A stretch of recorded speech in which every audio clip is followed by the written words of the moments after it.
Hello, welcome to Critical Joke Theory with your host, G.D. Fenderson, Certified Forensic Humorist. Now with new joke technology. Hi, I'm G.D. Fenderson, Certified Forensic Humorist at large, but I'm losing weight. Welcome to Critical Joke Theory, episode 50. Now with new joke technology, an open caption for the humor impaired. A 79-year-old American woman was killed by a bull elephant while on safari in Zambia. The woman was on safari, not the elephant. The elephant was just walking. Apparently, the elephant attacked the vehicle that the tourists were riding in. This is the mating season for the bull elephants.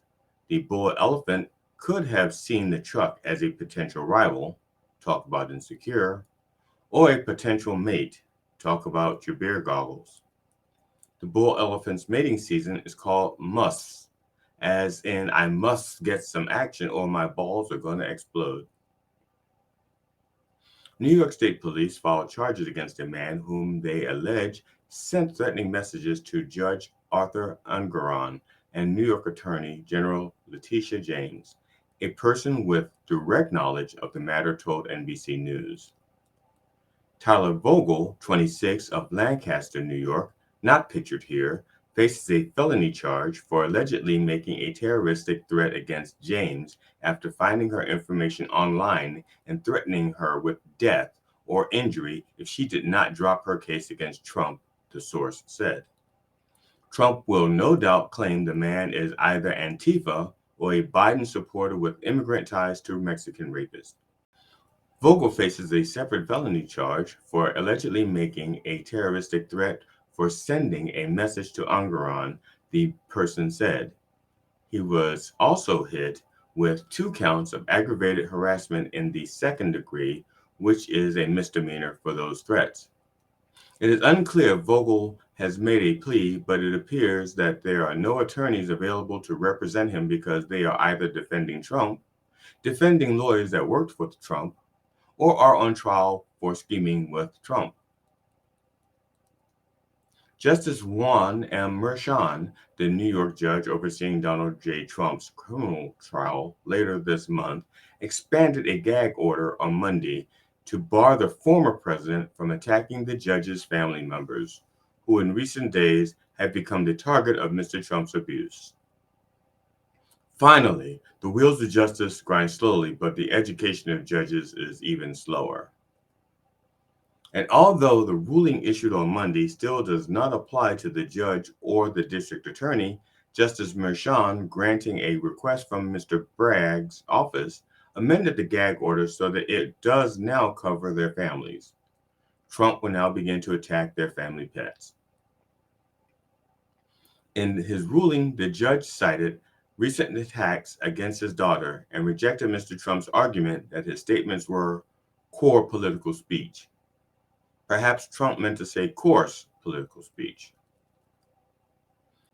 The deadly ISIS-K attack on a Moscow concert hall last week is raising concerns that plots by the terrorist group, once restricted to Afghanistan, could be carried out in the United States and Europe, and sooner than thought.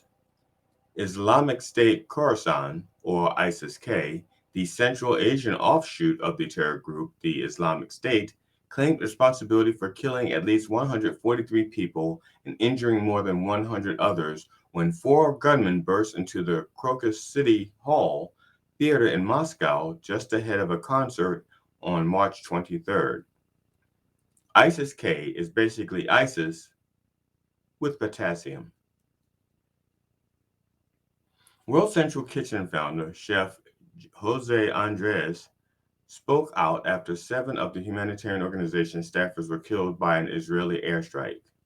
The renowned chef and restaurateur said that his group was in communication with Israeli armed forces and said humanitarian workers and civilians should never pay the consequences of war, adding that it's a basic principle of humanity. It sounds like he's saying that war is a basic principle of humanity. At this point, the only way Netanyahu could be more callous was if he allowed food to flow freely, and that food was 7-Eleven hot dogs. Taiwanese rescuers looked for 18 people still missing on Friday after a 7.2 magnitude earthquake struck the island's mountainous and scenic east coast.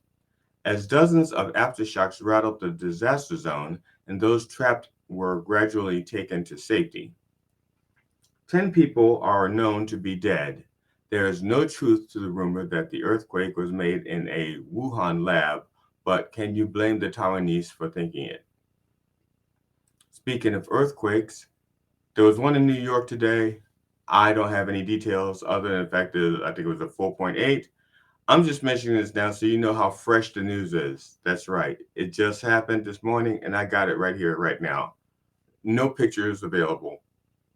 Thank you. And no jokes available. I haven't had a chance to write them. There you go. Leonid Volkov, a close ally of late Russian opposition leader Alexei Navalny, was assaulted outside his home in Vilnius, Lithuania on Tuesday, an incident that sparked an uproar from the Lithuanian government. Volkov vowed to continue his struggle against President Vladimir Putin in a video posted on Telegram early Wednesday after he was discharged from the hospital. Russia denies being involved in the attack, claiming that it was likely hammer and sickle cell disease.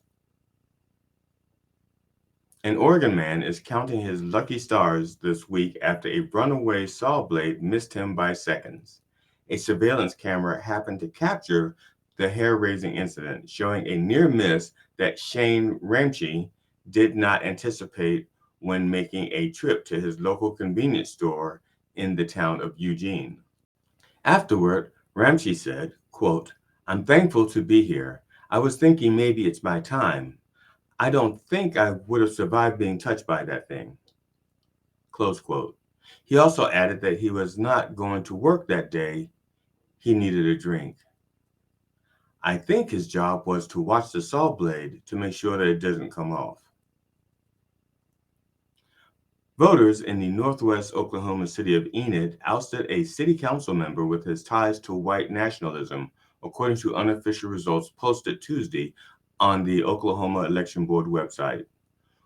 With all four precincts reporting in Enid's Ward 1, results show voters chose to recall 42-year-old Judd Blevins. They instead selected Cheryl Patterson, a grandmother and longtime youth leader at an area church, to fill the seat. Judd Blevins denies he is a member of any white nationalist group, although he does adhere to their policy of peaceful ethnic cleansing. I'm not sure what peaceful ethnic cleansing is, but it sure sounds like something a woke racist would say. Speaking of white nationalists, ex-President Trump, seen here flashing the white power sign, is suing the co-founders of Truth Social.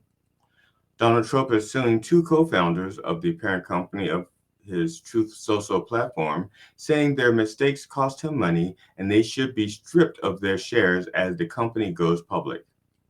The former U.S. president's lawsuit, which was filed on March 24th in Florida State Court, follows a complaint filed in February by those co-founders, Andy Litinsky and Wes Moss. Both parties are trying to get as much money as they can before the newly publicly traded company loses the rest of its value. Truth Social stock has already dropped by nearly 26% since going public. Trump truly has the Midas touch. And by Midas, I mean muffler. The Florida Supreme Court ruled that there is no constitutional right to have an abortion, but they will allow the pro-choice referendum to be on the ballot this November. Women are going to have to vote to get their right to choose back before they lose their right to vote. And finally, Aileen Cannon, the federal judge overseeing the classified documents case against Donald Trump, declined to dismiss the charges against him, rejecting his argument that the cache of documents found at his Mar-a-Lago estate belonged to him. Special counsel Jack Smith rebuked Judge Cannon's handling of this case. In a 3-page order Thursday, Cannon defended her position on the matter. Cannon's position is face down, ass up. I'm G.D. Fenderson, certified forensic humorist, now with New Joke Technology. Thank you for watching Critical Joke Theory. If you enjoyed it, please like and share it. And please check out Done Way Past Funny on YouTube, Knob TV, and Spark TV, and watch The Church of Last Resort streaming live on Sundays on YouTube at 9 a.m. Eastern. Be safe out there, and don't feed the crazies. Critical Joke Theory with your host, G.D. Fenderson, certified forensic humorist. Now with new joke technology.